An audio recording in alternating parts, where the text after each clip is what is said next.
Step into the light. Words are the tools, we'll use them right. Every idea starts with a sound. Here in this space, learning is found. Listen and learn, speak and grow. Every question helps you know. One small step every day, brighter dreams are on the way.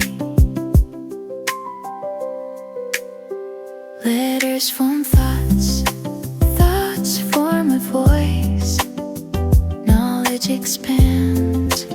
Hello my students, I'm Simon Tengwa. Welcome to my channel where English is made a walk in the park.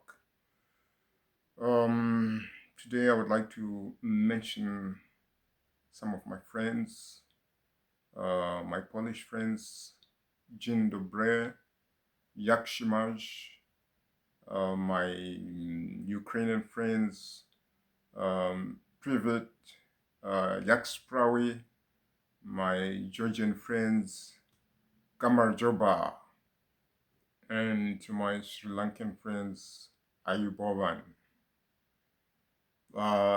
Right, today's business, we're still on parts of speech, and today I'm continuing on verbs. I've been under the weather, so I like to take a giant leap. And today's business, I'll be looking into the nuances of verbs. As I mentioned earlier on, I'll be talking about the two main categories, the main verbs and the auxiliary verbs. The main verbs are subdivided into transitive, intransitive verbs, regular, irregular verbs, finite, and non-finite verbs.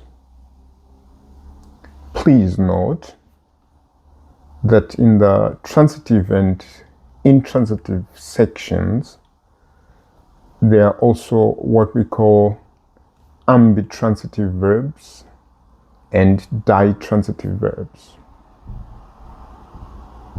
As we look deeper into the verb subject, it is also necessary that we pay attention to stative verbs.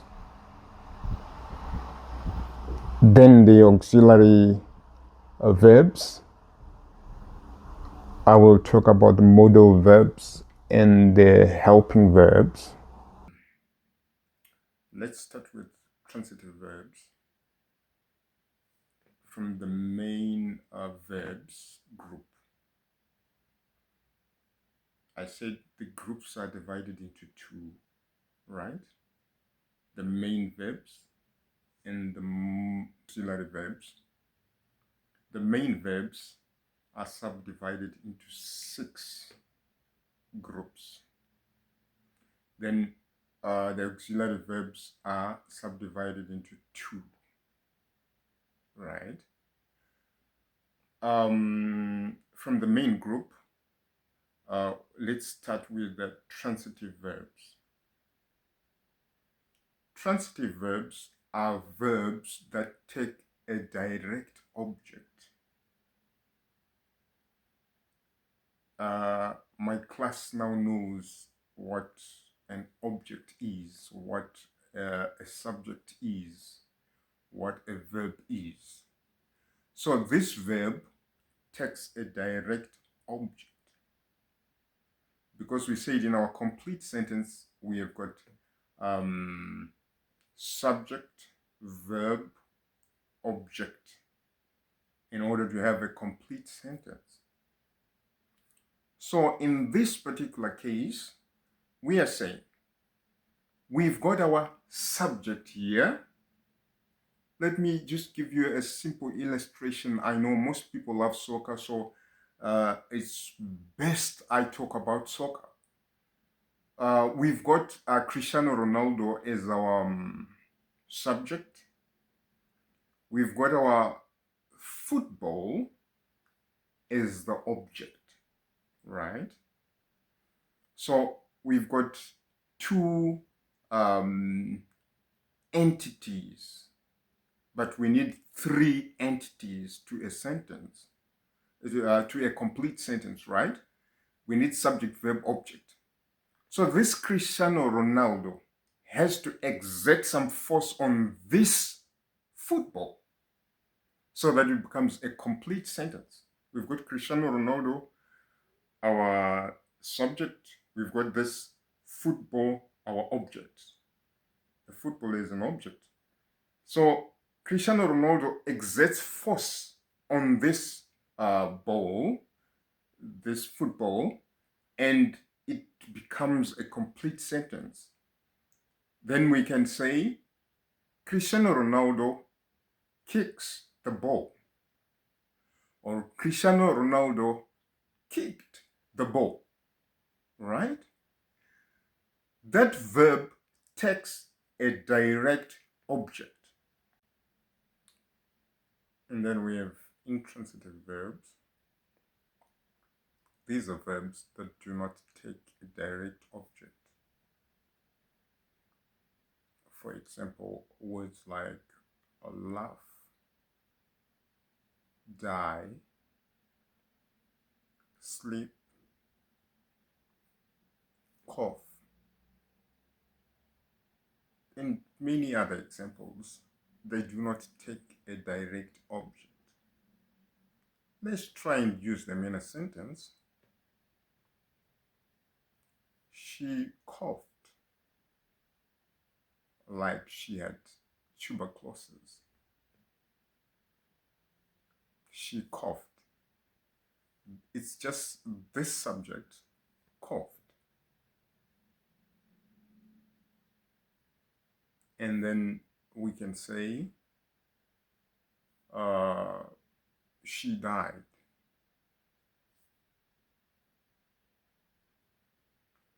We can also say Jesus wept.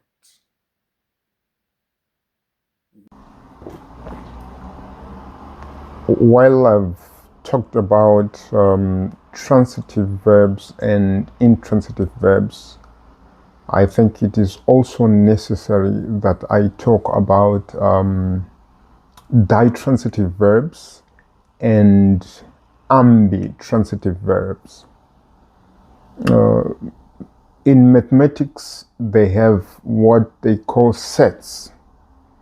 Let me just give you a simple example of set A and set B. So we have two circles. Normally in mathematics, they draw circles and they say this is set A and then this is set B, right? Then they now have our set A, which is transitive. We call it set T.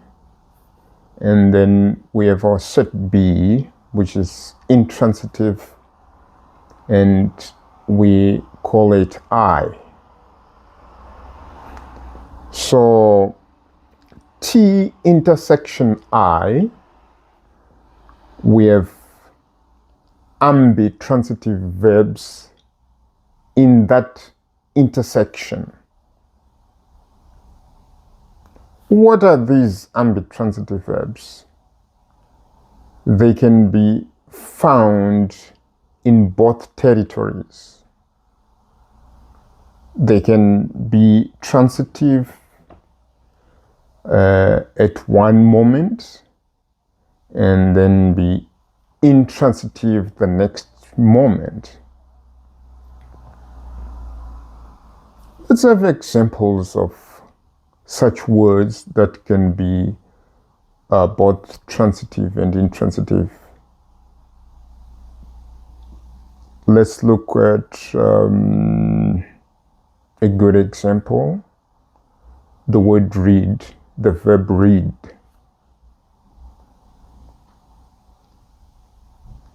I read widely. That's an example. That's an intransitive verb. I read widely. The verb does not take a direct object. As a transitive verb, I would say, I read the newspaper every day. So the word read has taken a direct object, the newspaper. Then we have ditransitive verbs. These verbs take two objects in a sentence for the sentence to make sense. Let's have an example. Mary gave John a gift.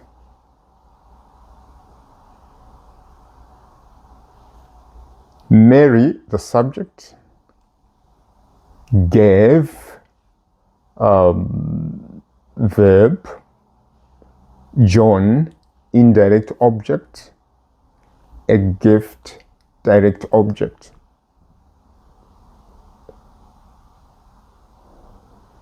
Let's have another example. I bought my son a new pair of shoes. I, personal pronoun, the subject, bought, verb, past tense, past simple, my son, indirect object, a pair of shoes, direct object. So buy, bought, read, read, these words are ditransitive verbs. All right? Now let's talk about regular and irregular verbs.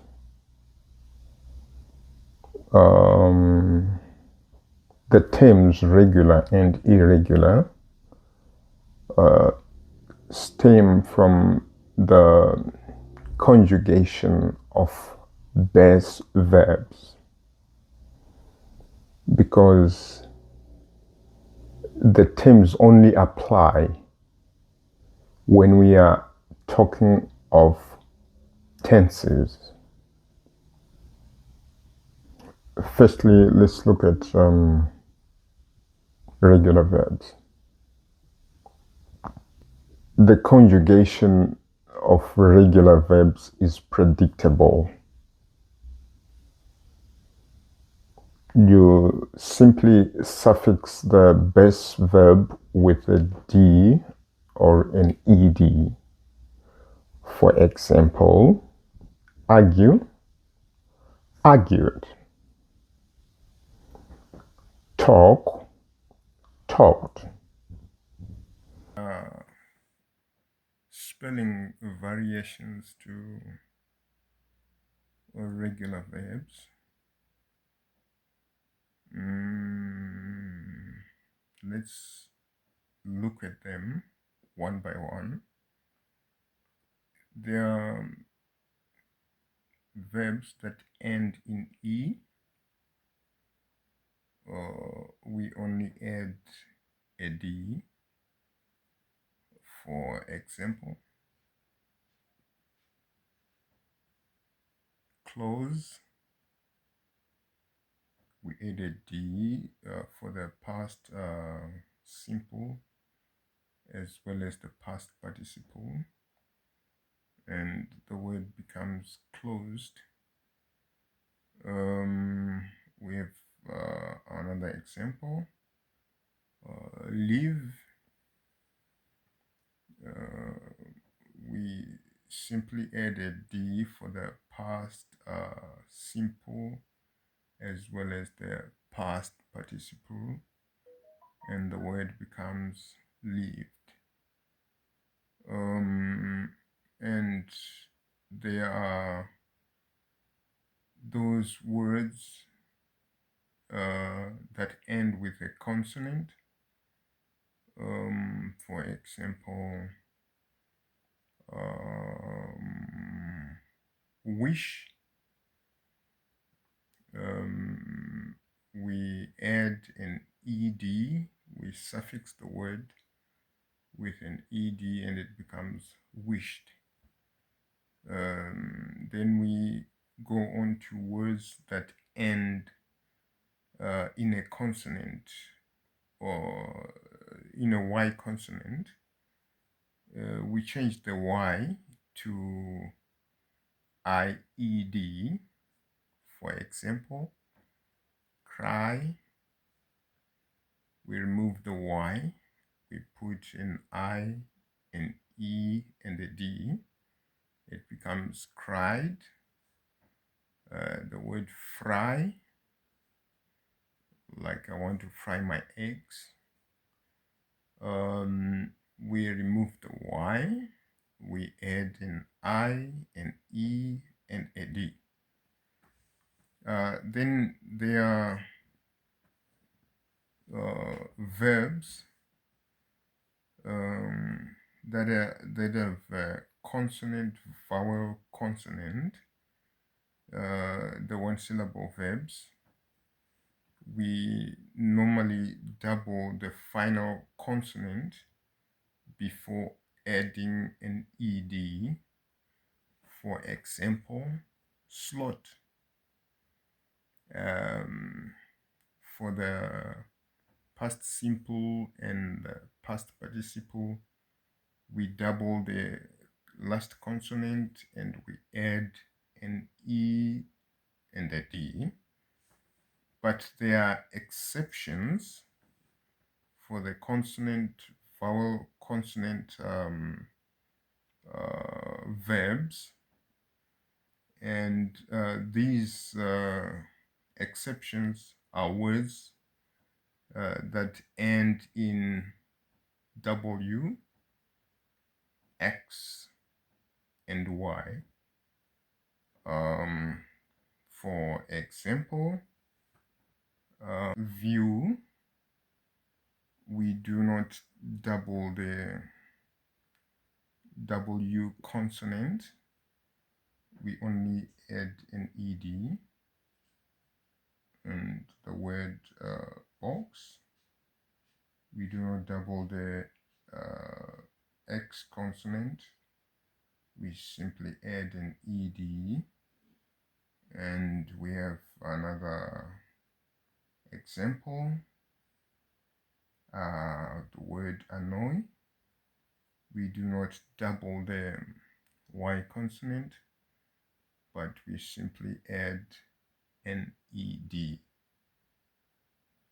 Regular verbs normally operate within the 5 main verb forms.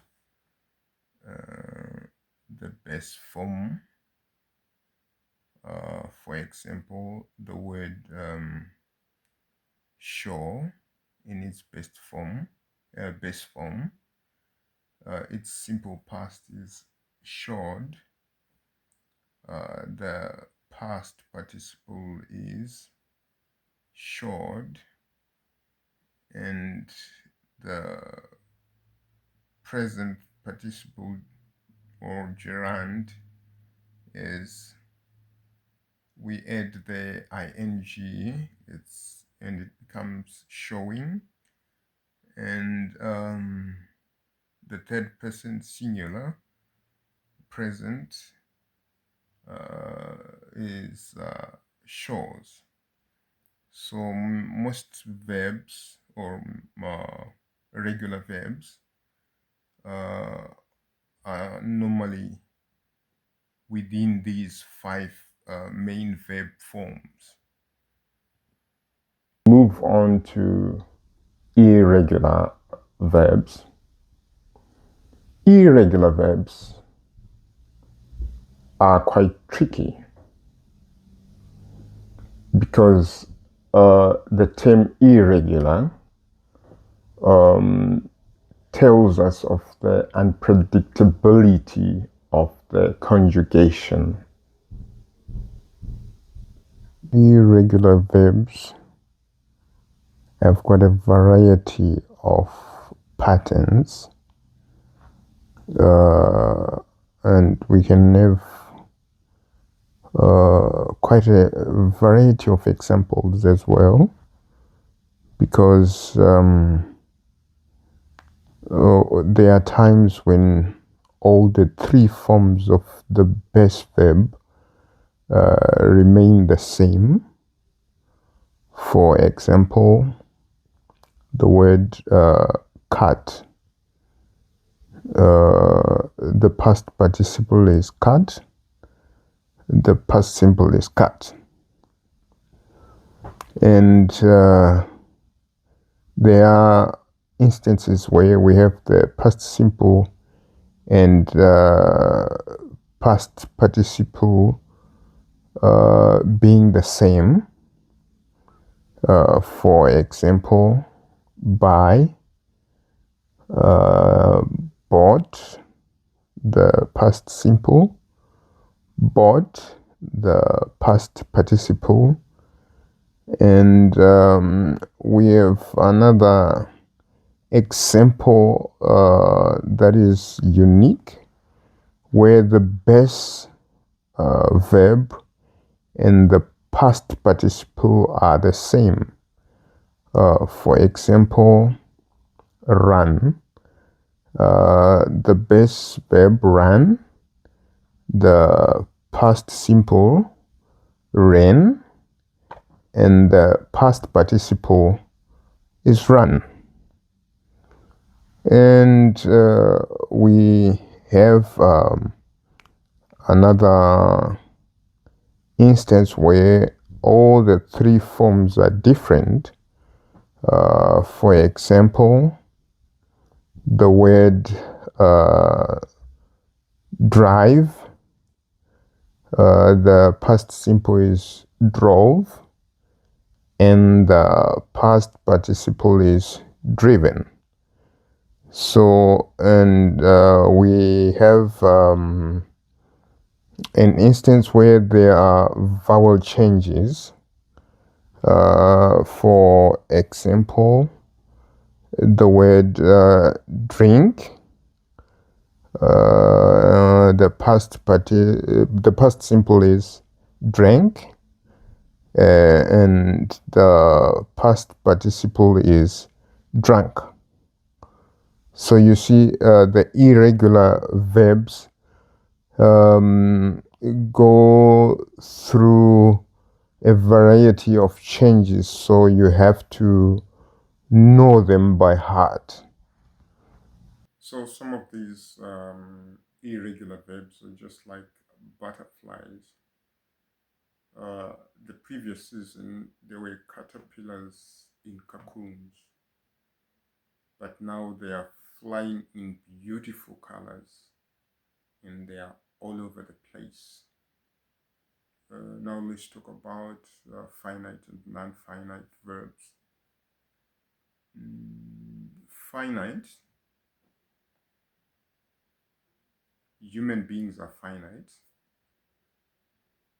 and God is non-finite. What does this mean? God is omniscient, omnipotent, and omnipresent, but we are not omnipotent, we are not omniscient, we are not omnipresent. So we are finite, we are limited. God is unlimited in power, in knowledge, in presence. He is unlimited. We are limited. I'm here in Poland. I cannot be in Australia. I cannot be in India at the same time. But God is all over the place. I am limited in knowledge. I'm conducting an English lesson. Call me to an engineering class, that will be something else. I can have a bit of this, that, and the other, but this is my main field. An English tutor, not an engineering tutor, because I'm not all-knowing. So these verbs, the finite verbs, are limited. They are controlled. So finite verbs act as main verbs. They agree with the subject. The subject is coming again and again. So it's a must that you attend all lessons. And a finite verb is controlled by tense. The tense is the time frames. It's inflected because of time. Now let's take a look at non-finite verbs. These are in a class of their own because they are not original in state. It's just like regular, irregular, transitive, intransitive, or finite verbs. These are verbs that have been modified. They are not in their original state. Okay, so let's look at them this way. These non-finite verbs are sub-classified into three parts. The first part is the word to plus verb, base verb. We know the word to, right? To is a preposition. It can be used as an infinitive marker. It can also be used as an adverb, right? So we have to eat, to sell, to swim. Let me give you an example in a sentence. The present. She wants to eat. Okay.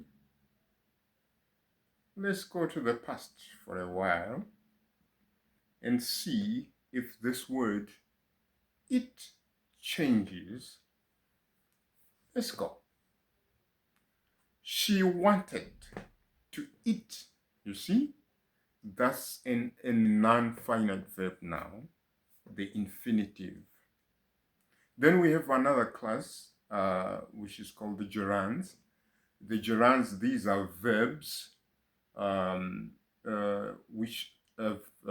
which are inflected, and they have the suffix ing. For example, the word swim becomes swimming.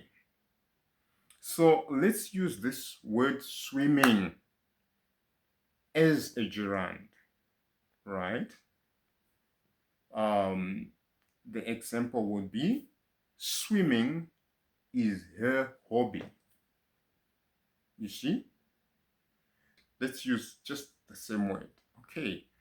As a gerund, singing is her hobby. right? Okay, as a gerund. As a present participle, it becomes the singing bird. You see? You see the difference? Do you note the difference? The singing bird. We are actually describing a bird, the singing bird. But before we said singing is her hobby. All right, let's go on to the past participle. The example would be a broken arm. You see, that's a verb, inflected, past participle, broken arm. All right, I think we're done with the main verbs, and now let's go on to auxiliary verbs, and we'll start with modal verbs. Modal verbs are verbs that add value to the meaning of a sentence to show us possibility, permission, and ability. For example, may I please go to the toilet? That's permission, asking for permission.